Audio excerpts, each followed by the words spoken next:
ตอนนี้คือยายครัวมาทางลุมแล้วนะทุกคนเนาะให้โอคำมาครัวเป็ดให้เดี๋ยวสิไปดังไฟนะทุกคนก็เลยสิมาเฮ็ดแนวอยู่แนวกินวันนี้เนาะมีหลายอันอยู่หนึ่งโอคำเฮ็ดแกงโบถ่าเลยห่วยนี่โบใหม่แล้วบ่โอ้ยังบ่ทันใหม่เถอะได้อยู่ยังบ่ได้สะเถอะอ้าวกินข้าวเด้อโตมีทุกคนเลือดแปลงเนาะเป็นระบบสบายดีทุกคนสบายดีตอนแรกอ้าว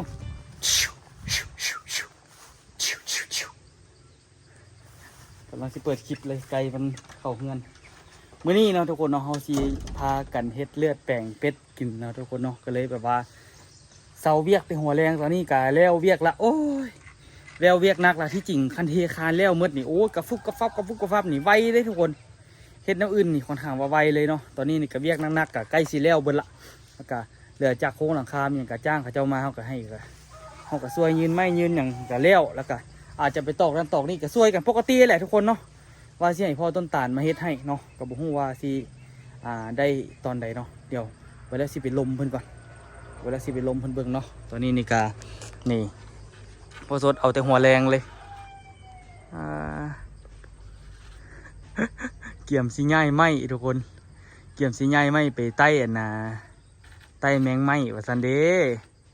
คำปุ๊บหรือสิใต้ปั๊บเพิ่นว่าที่ใหญ่ไปเสียแล้วพอมันมีพอไปเลาะพอเห็นปักเสียบตรงนี้อยู่ส่วนนั่นน่ะเอาก็ว่าปักน้ำซ้างไอ้เพิ่นกระโบยพอแล้วดิมันฮอดเบิดส่วนท่านนะอยู่แจ้เด็กก็มีเลยซื้อบนกล่องเฟื่องผู้เฮ็ดบุญน่ะบนปลูกเฮ็ดก็ดีคือกันเอาใหม่นี่ไปติอื่นก็ได้อันอื่นก็ดีอันนี้เอาไว้ไปซื้อเลขมืออื่นซื้อเล็กมืออื่นทำไมนี่ก็เอาใหม่ไปซื้อเลขแล้ววะเอาใหม่ไปซื้อเลขแล้วก็คือเขามัดเสื้อใหม่นี้ยากเขามาส่งสื่อดำหน่อย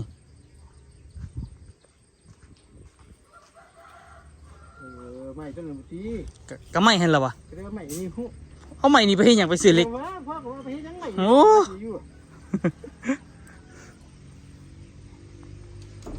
เมื่อคืนนี่ก็ไต้เนาะทุกคนเนาะพอได้ทอดกินตอนเช้าหน่อยนึงทุกคนได้โบหลายประเดี๋ยวเพราะว่าเขาไต้ก็ค่อนข้างว่าคำละว่าสั้นๆแล้วก็เขาบริไต้มืดมือเนี่ยมื่อนี้พอสดว่าสิมาไต้นี่มืดมือมันดึกฝนกับโบเป็นอย่างที่พอโบเป็นอย่างตีคือผมอยู่กองทัพประกันเอาฝนตกหนักดิก็ยังว่าฝนตกหนักอย่างว่าสุดก่อนนี่นะฝนตกหนักแล้วมีแล้วนะสนามมันว่าบุไรนำมันมาแต่ประมาณชั่วโมงนึงสิก็พอชั่วโมงนึงมันก็มืดหรือว่าบางทีก็30 นาทีนึงก็มืดละมันไปเห็นเนาะเอาแนวมันอยู่ทางไหนมันเป็นภูดิมันภูแล้วมันก็ไหลลงมาบนเดียวกันมืดแล้วมันก็อั้งมาบนเดียวแล้วมันก็มืดแป๊บนึงมันก็มืด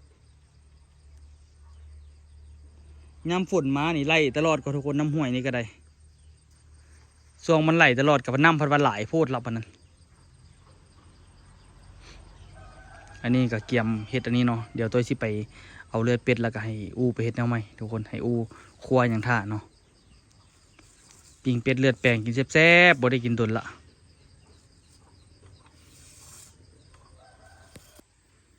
เบิ่งจะเอาขนาดโอ้ยมันจิบอยู่ตีพอเล็กขนาดมันจิบอยู่เอาใหม่มือแม่ใหม่ซอดอันนี้มันก็ปกตินะเอาบ่ล่ะจะเอาใหม่เหอะโอ้ยสุว่าตัวแห้งเยอะสมันตัวแห้งเขาเดี๋ยวมันหมดเงินตลอด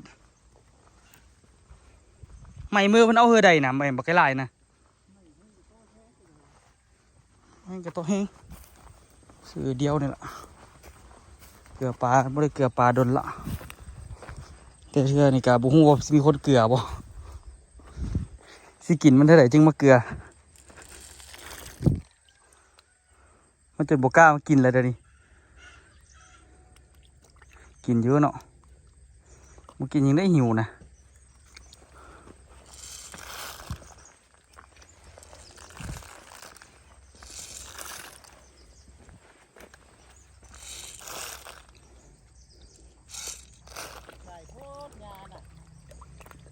ฮะ ง่ายสิเด้อมันขยายก็พอบ่แม่นทางข้างนะเก็บกองออกเต็ม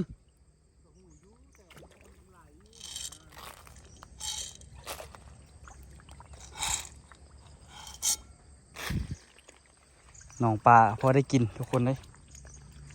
พอได้กินพอได้ใส่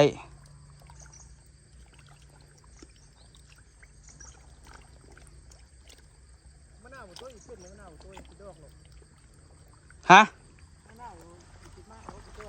โอ้ยมันก็เป็นแต่ปีกไก่พุ่นมันก็เป็นแต่หึง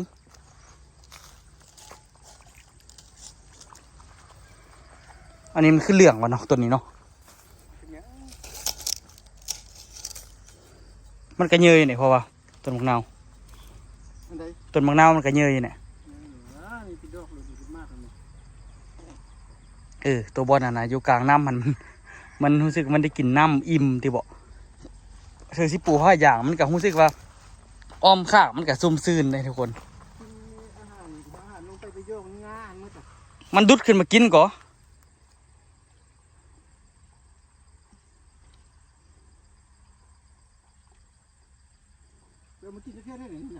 ฮะโอ้ยกินหลายเทื่อแล้วกินมาไกลหลายเทื่อละมืออื่นเขาจิมาเสียยาต่อ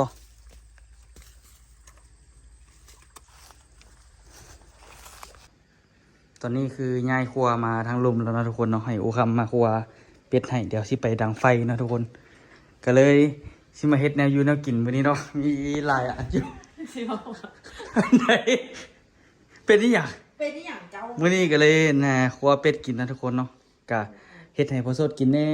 พ่อจอยแน่อันน่ะแม่จันแน่อยากกินดนแล้วทุกคนยังเหลือเป็ดตัวผู้ตัวหนึ่งอันป้าที่โทษตัวนั้นน่าจะประมาณ4 โลอยู่มันสัวอยู่ทุกคน มันเอาปีกพับไกลจนตายแล้วก็มันขาลูกมันพร้อมมันกินลูกมันเดี๋ยวมีโอกาสที่ได้สั่งสรรค์จากบ้านเนาะอันนี้ก็ต้องขอบใจน้องอูลองซานมาเป็นแม่ครัวให้น้องมือนี้คือเก่าเนาะอูเนาะเครียดอยู่เครียดนี่ยังเครียดเจ้าว่าบมวนคนว่าไปว่าไปเรื่องเขากับว่ามวนน้ำกันตลอดว่าใจว่าบมวนใจผู้เดียวสร้างว่า สร้างว่าแท้สร้างว่าโบแท้อีกยังเดี๋ยวคอยไปดังไฟให้เจ้าเด้อดังไม่ได้กินโอเคบอโอเคโอเคบอเดี๋ยวคอยไปดังไฟให้เด้อดังไฟให้ฮ้อนๆเด้อเอาทานทุกอันเลาะฮ้อนแดงมาทุกอันเนาะเป็นเด็กน้อยตุ้ยมาทุกคนเนาะโอ้ยเกี่ยวไปเดี๋ยวไปดังไฟให้เด้อเดี๋ยวไปดังไฟให้เด้อเดี๋ยวเด้อโอเคบ่มึงพอสดยังมุกมุ่นกับการนะเห็ดไฟแมงไหม้อยู่เดี๋ยวตีหุงแล้วโอ้โหมันหุงแล้วว่าเลยยังบุทันหุงจนออกแสงไปนั่นละว้าเหลวจนใดเนาะกะว่าแรงมาเลยเคยได้เก็บแมงไหม้เลยดิเอาลองเบิ้งเล็กอันนั้นมันจะอยู่ว่าลมอ่ะ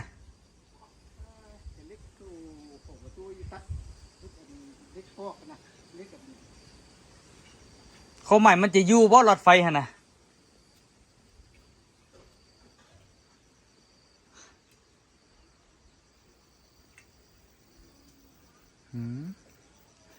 ใหม่อันน่ะเงินประดาวปังแข่งใหม่มือเลยโอ้แต่ยานแท้เดี๋ยวดังไฟกันทุกคนปิ้งเป็ดกินเนาะเบิ่งกูคำเฮ็ดแกงโบท่าเลยมันก็คักทุกคนเลยแกงเป็ดเนาะแกงเป็ดเลือดแปลงปิ้งเป็ดโอ้โหอร่อยมากๆฝีมือน้องอูนี่อร่อยมากน้องอูนี่ขี่จมแท้ไม่เนาะพวกพี่บ้านน่ะมักจมขนาดน้องอูนี่นะได้กินใบเนาะเมื่อนี้เขามาเฮ็ดอันน่ะปิ้งเป็ดเด้อให้อูมาตำเครื่องปิ้งเป็ดนะอูเนาะอันเจ้าอยากได้พักยังไงเดี๋ยวคอยลงไปเก็บให้หอมบัวกับผักของปลอมต้องอันท่านว่าเพื่อเอาน้อยแท้เอาอันอื่นอีกบ่ เป็นผู้สดอย่างไตแมงไม้ข้าวเฮ็ดแล้วเขาก็สิได้ปิดทุกคนพูน เขากลัวกับบ่มีโอ้ยเนาะ เฮ็ดบัดนี้เขาบอกบ่มี เขาอยู่ในถึงนิทากับบ่เบิ้ลมาเดี๋ยวค่อยๆแด้ พูนอ่ะตีเขาอีกละ ติเลยเนาะเจ้าบูเกี่ยมมันเดินน่ะถ้าจะค่อยน่ะอันเดียวก็ได้ถ้าค่อยบุก ทั้งที่น่ะบอกหมูมาหาก็ดังไฟให้หมูก็หาก็ดังไฟแล้วเด้ ดังก็ดังได้แต่4 โมงน่ะ มืดมื้อนี้ก็คุดขุมมืองานเวียกงานครัวเวียกผู้หญิงตัวธรรมดา เดี๋ยวคุณมีเงินเลย อื ตัว ม ที่ขวบเป็ดแล้วต้นขวดแล้วก็บ่ได้กินนี่ ก็แม่นแหละคันนี้บ่ครัวเขาสิได้กินเนาะ ขวดแล้วก็บ่กิน เป็นเมียนี่แหละพึ่งพาแต่เมียนี่แหละเฮ็ดให้ นี่ก็ว่าบ่ดีๆรับหลังเลย ฮะ ว่าบ่ให้ในกองบ่คือเล่น สร้างว่าไหลน้องอูบ่อยข่อยเท่านั้นข่อยบ่อยข่อยเสียหาย นี่เดี๋ยวเสียหายแล้วเจ้า ข่อยก็ดีบ่นี่ก็เว้าให้ข่อยใส่หยังก็บ่แนะนำให้ทุกคนเลย ปีเป็ดเกลือเป็นหัวเลยนะทุกคนเลยอารมณ์เสียน้ำขวดบ่อยากเบิ่งหน้าขวด เราเป็นรถทงใจแท้ ใส่คือหัวผมดูหัวขวดออกหมด โอ้โหผมบอกไว้แล้วออกก่อน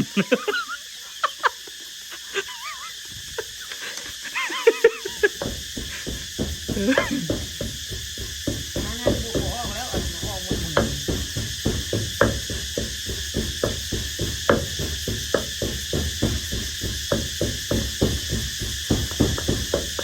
เฮ้ย ใจ ฮะ ใจเดียว อืมเดี๋ยวมาเบิ่งอยู่ทุกคนแมงไหม้มันสิได้สำใดเมื่อวานนี้นะตัวบอกว่าอยากได้ปลั๊กไฟคืนเมื่อวานบ่ได้เกี่ยมอย่างไม่ได้เกี่ยมบนไม้ละมีปลั๊กไฟพร้อมละ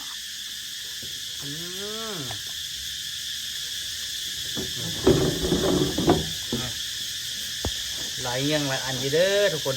แต่ว่าปิ้งกับปิ้งพอนั้นเนาะทุกคนเป็ดบ่ได้ตัวใหญ่หิงเนื้อเป็ดตัวใหญ่ๆน่ะเบิ่งมืออันนั้นก่อนเอาไว้มือเทพื้นอู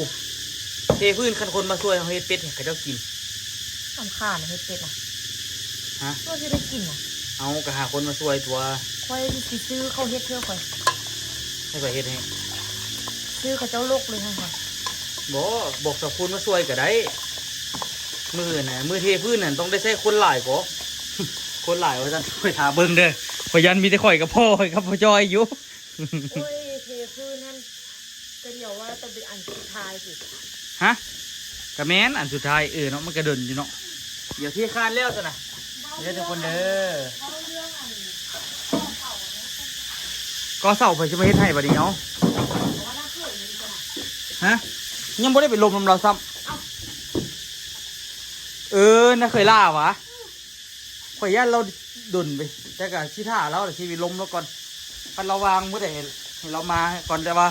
บ่ฮู้บ่ต้องได้เกี่ยมอย่างนี้ข่อยย่านต้องได้เกี่ยมไม่แบบนะไม่แบบข่อยย่านได้ไปซื้อใหม่เพราะว่าไม่มันบดีละนี่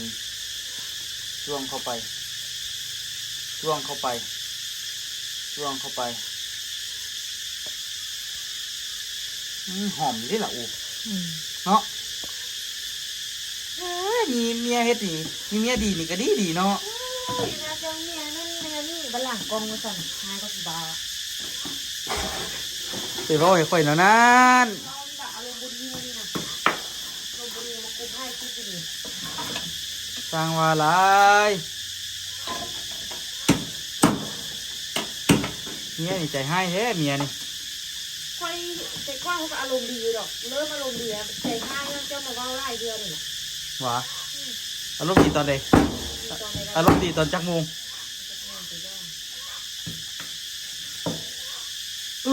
ผมเป็นน้ำล้นเหรอจะปิดน้ำข่อยละอู ติดน้ำมือสอง ข่อยเปิดน้ำใส่ตุกขนาด ติดติดเต็ม จะปิดแล้ววะใครเลยข่อยลืมเลยก้อนน่ะหากขึ้นออก อันนี้เมียเสียดอย่างนี้นะ ยิงรอดลม ปกติเนาะทุกคนเนาะอันนี้ก็แล้วแต่คนกินเด้อคันคนกินเป็นก็กินเนาะอันนี้นี่คันสิวานี่รอล้มกับอันนี้นี่ในซุกมักเสียวทิ่ม มันเลี้ยวแต่ทินว่าเขาเจ้ากินบ่กินเนาะอันนี้นี่ไม่จันว่ากินพัดมากินพัดกระแซบอยู่ก็ทุกคนกรุบกรุบดีปิ้งเข้าไปผสมกันนี่เป็ดเลือดแปลงนี่เนาะนี่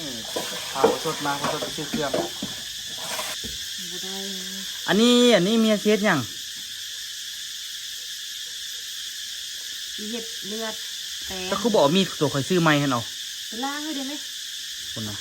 เอากระเทยกันนะคือซอยนะ เอาอันนี้ซอยได้บ่ มันงั้นก็ไปซ่าก่อนไป มาเจ้าคือบ่ล่างแต่แรกสัน จะคบเป็นนะ ฮะ เข้าไป มันคอยบอกว่าเฮ็ดแล้วแหละเฮ็ดทำทามาให้ อืม แต่ที่เพิ่นสิเฮ็ดแต่แรกกับบ่เฮ็ด เข้าไป ก็ได้ให้ในนึงก็ให้คือขนาดเด้ อืมเข้าไป โอเคบ่วันนี้มีมีดอันนี้ อืมนี่ไม่กินมือไล่เพื่อ ดีขึ้นบ่กินมือไป มือนี่ก็ปล่อย เฮ็ดจังได๋ให้มันกิน อารมณ์เสียอย่างตัวนี้แหละ อีกละมีแต่ มีแต่ที่ได้ยันกันละก้อนนี่เพราะอย่างกับอารมณ์เสียเบิดละ อารมณ์เสียนะ โอ้ ถามหลายเทื่อให้เดินมันกินกับมันบ้านเพราะนั่นแหละก็เลี้ยวสิไปถามหลายเทื่อ เจ้าก็ตอบค่อยดีๆแน่ พอนะ บัดอันหมู่เว้าดีน้ำกับว่าหมู่เว้าดีบัดหมู่เว้าบ่ดีน้ำกับว่าหมู่เว้าให้บ่เข้าใจน้ำคนนึงกันเด้นี่ อย่าเว้าบุดีของตัวเอง ซอยซีนไปขั่วทุกคนเนาะขั่วใส่หยังโอ แตงนัว อันอื่นบ่ใส่บ่ ใช่ อันเพราะว่าเลือดแปลงเนาะทุกคนคันว่าสิไปขั่วใส่แบบใส่เกลือบางทีมันสิแบบไปตัดรสนั่นน่ะเพราะว่าเลือดหันมันก็เค็มอยู่แล้วเขาใส่น้ำป่ากับน้ำล่าเนาะน้ำป่าก็ถือว่าใส่หลายสมควรเด้เนาะแต่ว่าเขาก็ต้องไปผสมกับน้ำดื่มอีก ก็ นะ เอาไปคั่วให้ดูลุมบอก ฮะข่อยว่าไปเขาซอยแล้วเขาปิ้งอยู่นี่แหละเขาไปเฮ็ดอยูรุมเอาข่อยก็บอกกันดิเฮ็ดอยูรุมใส่เตาแก๊สเอาเขาจึงได้กินง่ายๆเนี่ย เฮ็ดทานนี่คือได้ใส่เตาแก๊สเลย อันนี้เดี๋ยวฉันตู้เขานี่เด้ ตู้พอกระเทียมมา ตู้บ่ข่อยชื่อบ่เป็นมันนะ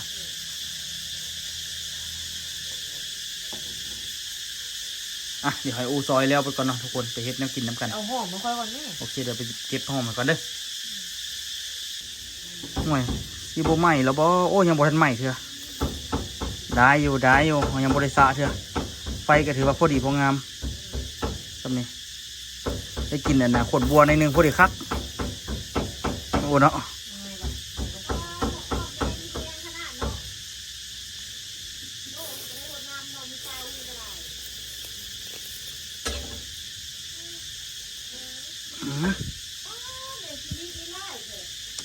ไปเก็บอยู่กลางนาบอกให้หลายก็ไม่จันเอาละกับดักพอสดเริ่มเห็ดเวียกละ มาละ เริ่มมาแล้วทุกคนเลยนี่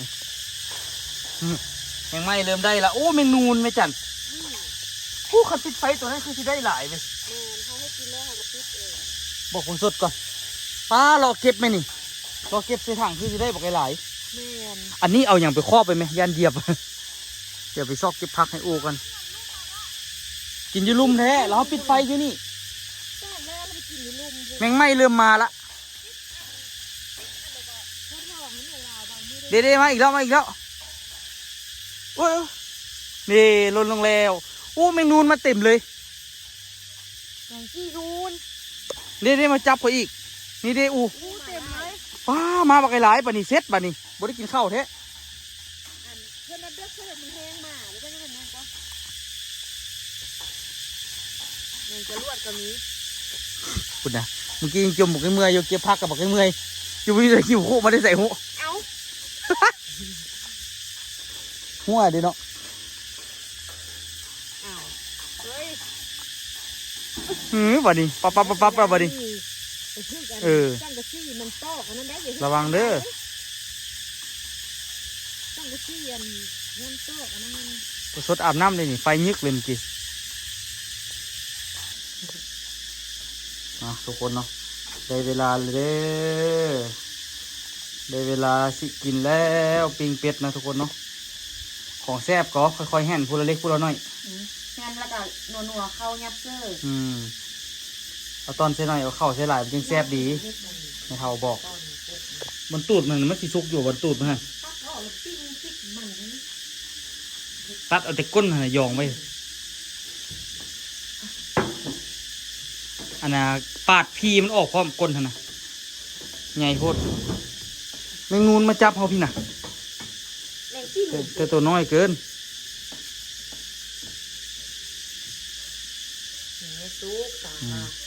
นี่ซุกตา สุกแล้วก็ใส่แล้วก็แล้ว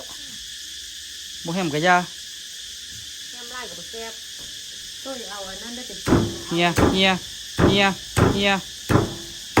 นานบ้าแล้วนะ เอาซุกเป็นข้างๆบวบเลยซุกหนึ่ง เป็นยังถ้าเขียงมันงอนกับไปซับอยู่ไหนก็ได้มันเฮียดิ แต่ว่า เขียงมันอันนั้นพดเขียงมันสั่นพด เอาทางสั้นนี่ขึ้น ซับกับซับได้ซับวาซีเดือจึงขาดไปเอาไปซับที่พุ่นก็ได้ทันยาก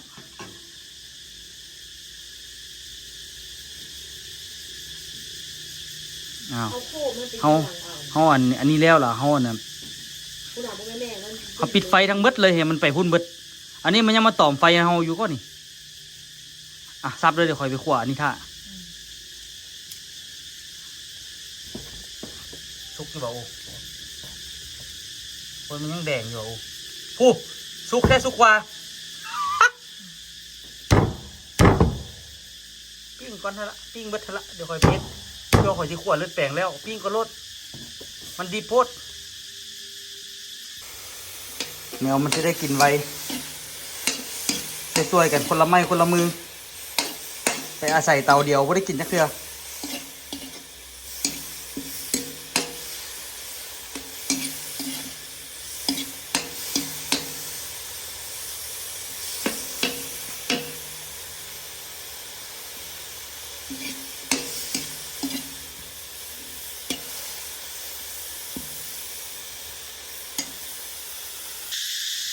ไม่คือว่าทำอิดคือว่าสิลงมาซื่อๆอยู่บ่อยู่คือว่าอยู่ดุนแท้ ฮะเจ็บจักจันเหรอได้วะ ได้แท้บักไก่ไล่ ยังน่ะ เสืออยู่หูไหลหลีเนาะอ๋อจับเต็มเลยอุ้ยเดี๋ยวเก็บคนนะทุกคนเด้อบ่ได้เปิดไฟเนาะนี่กับแมนได้นี่เห็นบอกว่ามันไหลไตอยู่นี่ของแท้เลยทุกคนมือนี่นี่นะ ลูกชื่อดอกไก่นี่เขาเด่น เมื่อทันวะ245,000 ลูกชื่อลูกไปขาย5 โลก็ได้กำไรเนาะ ว้า5 โลพุ่นน่ะ เอามาไต้ลิ้นซื้อๆไต้ลิ้นไต้กลิ่นแท้นี่เลยล่ะ กินแห้งเล่นมือได้เสียแก้ว แมงนู้น คุณน่ะ อุ้ยมีอย่างนี้ พี่เด้อ บินแห้งแท้ ตกลงนี่ย่ามันตกลงนี่เอาอยู่นอกนี่ เฮ้ยแมงอยู่บ่แมงมาตกใจเบิดมันมาจับตัวแมงมากลับมาเนาะซอเบิงทุกคนเบิงบ้าวเบิงน้อยๆเด้อทุกคนเด้อหลายๆเฮงเด้อทอดกินนะแล้วเหรอโอ้แล้วเหรอวะไปกินข้าวกันทุกคนมันมาเป็นหมู่เด้ ปลาดุกก็สิได้กินอยู่อ่ะปลาดุกอันนี้ซ้ำนี่เราเป็นขั้นเหลือนี่เขาบอกเก็บเหลือแล้วชิมให้ปลาดุกเลย อันนี้แม่งจะรวดบ่ เอาวะ เขาเอาก็ดิ มันจะรวดอูว่าวตัวนี่นี่อีกมันก็ลายเอาไหมมาดิ บุญเบี้ยกันเดี๋ยวได้มาเก็บแมงนี่แล้วกันเนี่ย ไปแล้ว มันดิ้นจับดิ้นนั่นก็เฮามันมาเฮาจับเอาหนึ่ง นี่ปลาดุกเลยท่านได้กินน้ำอยู่ปลาดุก ให้พ่อมาเฮ็ดเลือดแปลงนะทุกคนตัวตัดตัวเป็นคนปาดเนาะแต่ว่าจนบกล้าละบัดนี้อ้าวบตวงเลยเนี่ยบตวงเลยให้รถตามสูตรรถอันนี้ให้พอสดเป็นคนเฮ็ดเนาะเจ้าขักอะไรเฮ้ยกูขั่วเขาขั่วให้ไม่ตามเขาขั่วให้ไม่แล้วกันมีอันน่ะนี่ก็หมักเพชรป่นเนาะแล้วก็พัก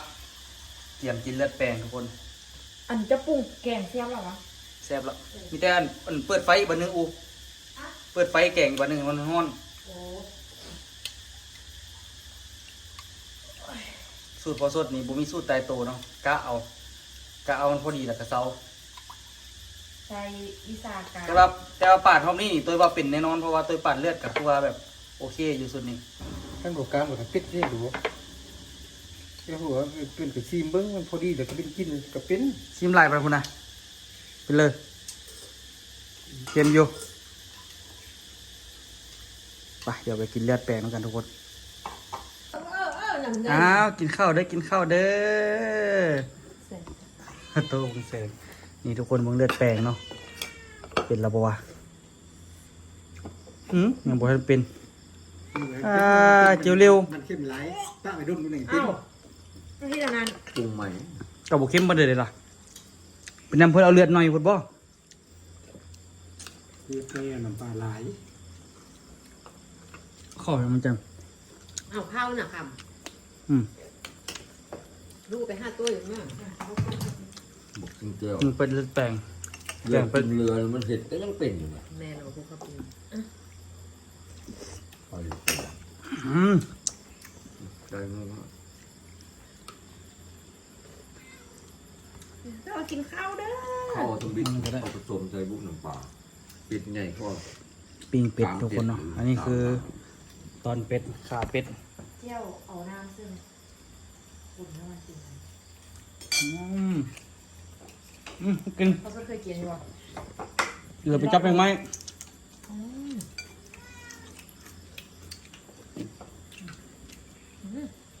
กินข้าวมาทุกคนเลยเพื่อกินข้าว โต๊ะก็จะกินไปนี่ ก็กินข้าว เกี่ยวทุกคนเลย หัวบุ้งอีกตัวหัวบุ้งอีกมันตามเมาอีกหัวบุ้งน้ำมูอีก นะก็กินข้าว เนาะตัวกินน้ำเนาะ จำเจียวพี่เดิม มันแกงกับไล่กาดอยู่แล้ว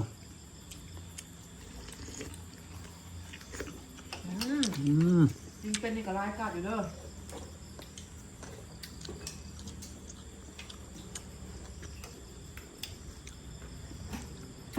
เดเป็นยุบ หันเป็นชื่อ โดน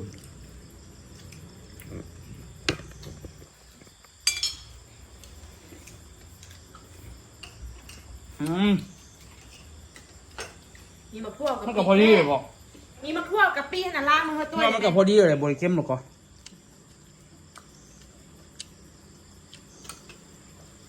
มันจะเป็นช้า กินอันนะปิ้งกินเป็ดบ่ได้กินเลือดเนี่ยบ่คักนะทุกคน ยับมือพ่อให้ตัว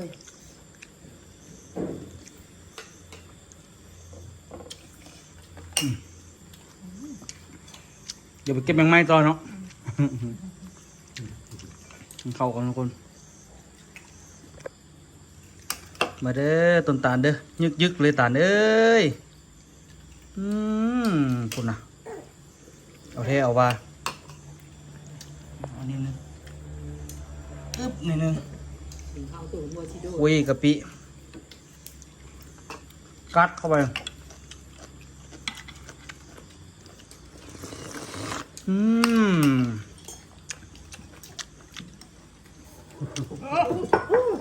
อย่า ลุกขึ้น ยอดอาลี ตีนมันทีไปเว้ย ปาดโถคักอาลีเฮ้ย ตัวนอนนะ คักเลยเนาะกองทัพเราพร้อมหรือยัง พร้อมแล้วอ้าว อิ่มแหงทุกคนตอนนี้ ทางนี้ทำไมเป็นอย่างนี้ เกี่ยมรับไปได้ข่อยเบิ่งคักละเกี่ยมรับแล้วนะ ไป ข่อยบอกแล้วว่าอาบน้ำแล้วเราเกี่ยมรับ เป็นไงคักยอมวันนี้ ฮะครับ ข่อยอิ่มแท้อิ่มว่าตอนนี้ ท้องปุ้งแล้วข่อยกินได้กินว่า แซ่บบอก หืม แซ่บบอก มันแตบเติบพันแหล้วเติมแม่มันตัวแตบบอ เราต้องกินข้าวด้วยกันตัวกันเลย เราต้องกิน อาบน้ำแล้วแล้ว แซ่บคันปิ้งแฮมคนนี่แห้งคัก จักน้อยนั่น ปิ้งบ่อยากแฮมหนิดนึงซื่ออยากรับปะน่ะออโต้น่ะเบิ่งคักละ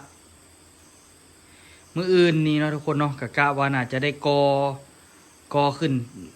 แล้วก็เทคานแล้วก็ที่จริงหมดเวียกเทคานแล้วก็บ่มีหยังเวียกหยังยากละเบิ่งห้องน้ำเขาสิเอากว้างเท่าใดเท่านั้นล่ะ แล้วก็เทคาน2ต่อแล้วก็ได้ละเกี่ยมสิได้เรื่องละเหลือหลายเวียกอยู่เวียกเทคานแล้วหมดทางหน้าแล้วหมดละแม่นปุ๊บปั๊บปุ๊บปั๊บเดียวแล้วบ่เกินเดือนหนึง คันว่าต่อเสาแล้วก็ตัดหลังคาแห้งไว้เนาะ กระถาจะต่อเสาแล้วต่อเสาบ่แล้วก็ตัดหลังคาบ่ได้ก็ อืม ทุกคนเป็นยังไงก็ฝากทุกคนติดตามตัวซองตัวย่อย2 รอบพอเลาะแล้วก็ฝากติดตามซองน้องอูลองซานเด้อฝากติดตามออโต้น้อย2 รอบพาเลาะเด้อสำหรับคลิปนี้ออโต้ขอตัวลาทุกคนไปก่อนบ๊าย บ๊าย บาย บายคือสิบ๊ายบายเลยเอ้ย เพิ่งต้นท้ายทุกคน